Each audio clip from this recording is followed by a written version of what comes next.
Command جو ہے وہ اس کے پاس ہے. فوج علیحدہ ہے، ریگولر آرمی علیحدہ ہے، اس کی کمانڈ اور کسی کے پاس ہے. لیکن الحرس الوطنی، نیشنل گارڈ جو ہے، جو خالص بیڈوئن فورس ہے، اور بدوؤں کے اندر اسلام کے اثرات اب بھی کافی گہرے ہیں.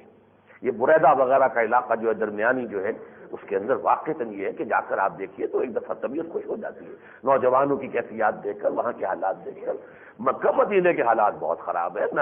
اسی طریقے سے ریاض کے اور دمام کے اور ان کے الخبر کے حالات جا کر دیکھیں گے تو بہت خراب نظر آئیں گے. جدے کے حالات بہت خراب نظر آئیں گے. لیکن یہ درمیانی علاقہ جو ہے، اس کے اندر آپ کو اب بھی جو ہے وہ اسلام کا اور ان کے مضبوطی کے ساتھ اس کے اوپر کاربن بنانے کا نقشہ نظر آئے گا. وہاں تو یہ ہوتا ہے کہ اگر کوئی ڈاکٹر سنا ہے پاکستانی وہاں پر بریدہ میں رکھا گیا، جو اپوائنٹ کیا گیا، اس کو نماز نہیں پڑھتا تھا مسجد میں آ کر، اس کو وہاں سے فوراً ٹرانسفر کر دیا. جو شخص مسجد میں نماز نہیں پڑھتا ہم اسے یہاں برداشت کرنے کو تیار ہیں.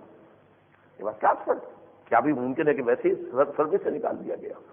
وہاں تو پورا کا پورا نظام جو ہے وہ اس کے مطابق ہے.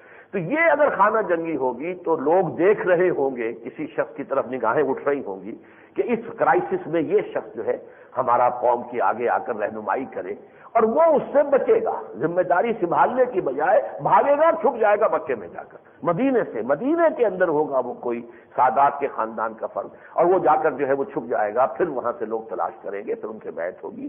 تو پہلا کام یہ ہونا مہدی کا. اور نمبر 2 یہ کہ پھر جو الملحمۃ العظمی آنا ہے. میں اس کا ترجمہ اب تک کرتا رہا ہوں تاریخ انسانی کی عظیم ترین جنگ. لیکن حال ہی میں مجھ پر ایک اور چیز کا انکشاف ہوا ہے کہ چونکہ ان احادیث میں زیادہ تر جو ہے وہ عربوں کا معاملہ جو ہے، چونکہ اس امت کا اصل نیوکلیس تو عرب ہے، تو گویا کہ پورے عربوں کی تاریخ میں عظیم ترین ہلاکت کا جو معاملہ ہوگا وہ الملحمۃ العظمی میں ہوگا. اب اس کی تیاریاں ہو رہی ہیں، نیٹو اس کے لیے کمر کس رہی ہے. اور یہ جو بھی ہو رہا ہے اسرائیل کے اندر، اب ظاہر بات ہے کہ انہیں اپنا جو ہے وہ 3rd ٹیمپل بنانا ہے. 2nd ٹیمپل کی صرف ایک دیوار ہے، اس دیوار کو جا کے وہ سر پھوڑتے ہیں، کوئی گریا کرتے ہیں. اب تو ان کا قبضہ ہے وہاں پر، انہیں بنانا ہی بنانا ہے، گرانا ہے. ڈوم آف دی راک کو بھی گرانا ہے. قبۃ الصخرہ جو ہے جہاں سے کہ حضور کا جو ہے وہ شروع ہوا تھا سفر معراج، آسمانی حصہ جو ہے اس کا، اور وہ مسجد اقصیٰ کو گرائیں گے، اپنا بنائیں. اس پر جو پھر ہوگا، جو بھی مسلمان نوجوانوں کے اندر ہے دین کی حمیت ہے، لیکن کیا کریں گے؟ یہی حکمران پہلے ان کو ختم کریں گے. اور پھر ظاہر بات ہے کہ قوت جو ہے پوری دنیا کی ان پر آئے گی، تو ان کے اوپر تو یہ وقت آنے والا ہے اور بہت سخت آنے والا ہے. لیکن پھر یہ ہے کہ اللہ تعالیٰ حضرت مہدی کی قیادت میں مسلمانوں کو پھر جو ہے وہ ان کے اندر دوبارہ ریزسٹنس پیدا ہوگی، ہمت ہوگی، وہ جنگ کریں گے. اور پھر آخری اسٹیج پر جب یہودیوں کے ساتھ آخری مقابلہ ہوگا تو جو یہودیوں کے لیے رسول بنا کر بھیجے گئے تھے عیسیٰ ابن مریم، اور جو زندہ اٹھا لیے گئے تھے، وہ واپس آئیں گے.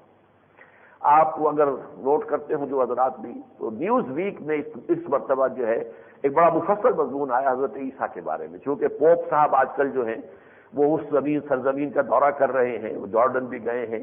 تو وہ تمام علاقے جہاں حضرت مسیح چلتے پھرتے تھے، تو اس بڑھاپے میں ان پوپ صاحب کی ایک آرزو تھی کہ میں انہی علاقوں میں بھی جاؤں، چلوں پھروں، دیکھوں. تو وہ یہ کہ حضرت مسیح کے بارے میں عیسائیوں کا عقیدہ کیا ہے، حضرت مسیح کے بارے میں یہود کی رائے کیا ہے، حضرت مسیح کے بارے میں مسلمانوں کی رائے کیا ہے. اور میرے علم میں یہ اضافہ ہوا ہے کہ ہندو بھی اون کرتے ہیں حضرت مسیح کو، اور بدھسٹ بھی جو ہے کسی درجے میں اون کرتے ہیں حضرت مسیح کو. یہ میرے علم میں پہلے نہیں تھا، لیکن اس مضمون میں اس کے اندر اس کی بھی بات کی گئی ہے کہ وہ بھی اپنے ہاں ان کو انکارپوریٹ کر لیتے ہیں. تو بہرحال حضرت مسیح کا پھر نزول ہوگا، اور پھر جو جنگ ہوگی اس کے نتیجے میں یہودیت کا بالکل خاتمہ، استیصال. اور حضرت مسیح پھر اعلان کریں گے نہ مجھے صلیب دی گئی تو صلیب توڑ دیں گے، صلیب کا تمہارا عقیدہ ہی غلط ہے، مجھے تو اللہ زندہ آسمان سے اٹھا کے لے کر گیا تھا. یہ تمہاری ساری عیسائیت جو صلیب کے اوپر کھڑی ہوئی ہے، صلیب ٹوٹے گی عیسائیت ختم ہو جائے گی. وَيَقْتُلُ الْخِنزِيرَ، خنزیر کو قتل کر دیں گے، اس لیے کہ سب سے بڑی جو خباثت کی ہے عیسائیت میں کہ جو شریعت کے اندر ہمیشہ سے سور کا گوشت کھانا حرام ہے، یہ اسرائیلی شریعت کے اندر بھی حرام ہے، وہ بھی نہیں کھاتے، بالکل نہیں کھاتے. ان کے ہاں بھی ذبیحے کا اصول ہے. چنانچہ پہلے جو پاکستان سے ہندوستان سے مسلمان جاتے تھے، اب ان کو وہاں کوئی گوشت نہیں ملتا تھا، یا تو عیسائیوں کا گوشت ہے، وہ تو ذبیحہ نہیں ہوتا تھا، جٹکا ہوتا تھا. لیکن یہ کہ وہ ذبیحے کا گوشت اور وہ یہودیوں کا کیا ہوا، یہی مشورہ دیا تھا وہ آپ کھا سکتے، کوشر بجائی سے حلال ہے، اس لیے وہ ذبح بھی کرتے ہیں. اور وہ توحید کے اوپر بہرحال قائم ہے، ایک خدا کے سوا کسی کو وہ نہیں مانتے. بت پرستی ان کے یہاں بالکل نہیں آ سکی. اور عیسائیوں پر ان کا سب سے بڑا اعتراض یہی ہے کہ انہوں نے حضرت مسیح کے جو مجسمے بنائے اور بت پرستی شروع کر دی. تو اس طریقے سے وہ سور ان کے ہاں بھی حرام ہے، قریب تک نہیں، ان کو تو جو وہ کوشر میلز اگر آپ ہوائی جہاز میں لیں گے تو اس میں سرٹیفکیٹ اوپر لکھا ہوا ہوتا ہے کہ اس میں جو سلور آپ کو دیا جا رہا ہے، یعنی جو وہ چمچا اور جو کانٹا اور یہ بھی پہلی مرتبہ آپ استعمال کر رہے ہوں گے، انٹچڈ ہے آج تک، یعنی ایسا نہیں ہے کہ کبھی سور کے گوشت کو چھوا بھی ہو اس نے۔ اگر وہ پہلے سے استعمال شدہ ہو برتن وہ چیز، اور وہ کہیں پہلے سے ہو سکتا ہے کہ سور کے گوشت کو کھایا ہو اسی کانٹے سے اور اسی چھری سے کاٹ کر، تو یہ سرٹیفکیٹ لکھا ہوتا ہے کہ اس کو کسی نے ہاتھ نہیں لگایا۔ تو یہ ہے کیفیت یہود کی۔ تو اس حوالے سے میں آپ سے عرض کر رہا تھا کہ یہ یہود جب یہ ختم ہو جائے گا یقتلون الخنزیر، اور پھر یہ کہ ایک ایک یہودی قتل کیا جائے گا، اور جو کھڑا ہو جائے گا المسیح الدجال بن کر، اسے حضرت مسیح اصل مسیح علیہ الصلوۃ والسلام قتل کریں گے، اور کریں گے مقام لد پر۔ حدیث میں الفاظ آتے ہیں وہ بھاگنے کی کوشش کر رہا ہوگا۔ اب دیکھیے اس وقت تو ظاہر بات ہے کہ کوئی ہوائی اڈا بنے گا، اور وہ لڈا جو ہے لد، وہاں پر ان کا سب سے بڑا ایئر بیس ہے، اور وہاں سے وہ کہیں فلائی کرنے کی کوشش کر رہا ہوگا کہ حضرت مسیح جو اسے پکڑیں گے اور قتل کریں گے۔ تو یہ سارے واقعات جو ہے ہونے والے ہیں، لیکن اس سے پہلے عربوں پر بہت بڑی سختی آنی ہے۔ اس کی وجہ کیا ہے؟ عرب اس امت کا بیشتر اور بہتر حصہ تھے، لیکن انہوں نے بھی اپنے پورے عالم عرب میں وہ جو یہ مغربی استعمار سے آزادی حاصل کرنے کے بعد کہیں اسلام کو قائم نہیں کیا۔ تو سب سے بڑے مجرم وہ ہیں۔ تو حضور کی اس حدیث کی روح سے جو میں آپ کو کئی دفعہ سنا چکا، لَيَأْتِيَنَّ عَلَىٰ أُمَّتِي مَا أَتَىٰ عَلَىٰ بَنِي إِسْرَائِيلَ حَزْوَ النَّعْلِ بِالنَّعْلِ۔ ہولوکوسٹ جو اس صدی میں ہوا ہے، 60 لاکھ یہودی، اس کی جو بنائی گئی ہے ایک یادگار، پوپ صاحب وہاں بھی گئے ہیں، معافیہ بھی مانگ رہے ہیں کہ ہمارے رومن کیتھولک چرچ نے جو زیادتیاں کی ہے اس کو بھی وہ تسلیم کر رہا ہے، اب یہودیوں کے سامنے ایک طرح سے معافی مانگ رہا ہے، اگرچہ یہودی خوش نہیں ہے جب تک کہ کھل کر وہ اس وقت کے پوپ کو ڈیناؤنس نہ کرے، کنڈم نہ کرے، کہ جو بھی ہولوکوسٹ کے وقت پوپ تھا اور اس نے کچھ بھی کہا، تو یہ کہتے ہیں جب تک اسے ڈیناؤنس نہیں کرتے ہم نہیں مانتے کہ اس نے کوئی معافی مانگی ہے، لیکن گیا ہے وہاں جا کر حاضری دی ہے۔ اس حوالے سے یہ نوٹ کر لیجئے کہ یہ واقعات ہیں کہ جو آنے والے ہیں اس ہولوکوسٹ کا ایک عکس، جیسے کہ ایک جوتی دوسری جوتی سے مشابہ ہوتی ہے، یہ عالم عرب کے مسلمانوں پر آنا ہے۔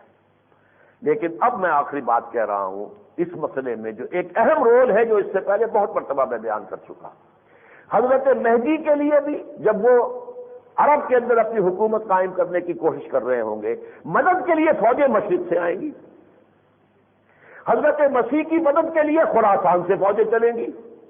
تو یہ جو خبر ہے انٹریم پیریڈ کی، یہ ہے اہم کہ ہم اپنے مقام و مرتبے کو پہچانیں۔ پاکستان اس لیے بنا، 400 سال کی مسائی جو ہے تجدیدی، وہ گویا کہ اس کے کندھے پر ہے، اس کی امانت ہمارے کندھوں پر ہے۔ حضرت مجدد الفسانی اور شاہ ولی اللہ اور سید احمد بریلوی اور شیخ الہند، ان سب کی جو بھی ہے، اور پھر جو عظیم شخصیتیں ہندوستان میں پیدا ہوئیں 14ویں صدی کے دوران، وہ چاہے علامہ اقبال ہیں اور چاہے مولانا مودودی تھے اور چاہے مولانا الیاس صاحب تھے، ان کے پیرلل، ان کی ہم وزن کوئی شخصیت پورے عالم اسلام میں آپ نہیں بتا سکتے۔ تو یہ سارا کام ہے، لیکن پاکستان کا مسئلہ جو ہے ایک ابھی ہینگنگ ان دی بیلنس ہے۔ 52 برس تو ہم نے گزار دیے، یہاں اسلام قائم نہیں ہوا۔ اب یہ میں نہیں کہہ سکتا کتنا وقت ہمارے پاس ہے، کتنی مہلت ہے، لیکن دو ہی راستے ہیں، یا تو ہم فوراً براہ راست توبہ کے جوش اختیار کر لیں، اور یا شاید اللہ تعالیٰ کی طرف سے کوئی شدید عذاب کا کوڑا ہم پر بھی پڑے، اس لیے کہ مجرم نمبر 2 پوری امت مسلمہ میں میرے نزدیک ہم مسلمانان پاکستان ہیں۔ نمبر 1 عرب ہے، ان کی زبان میں یہ قرآن موجود ہے اور انہیں فضیلت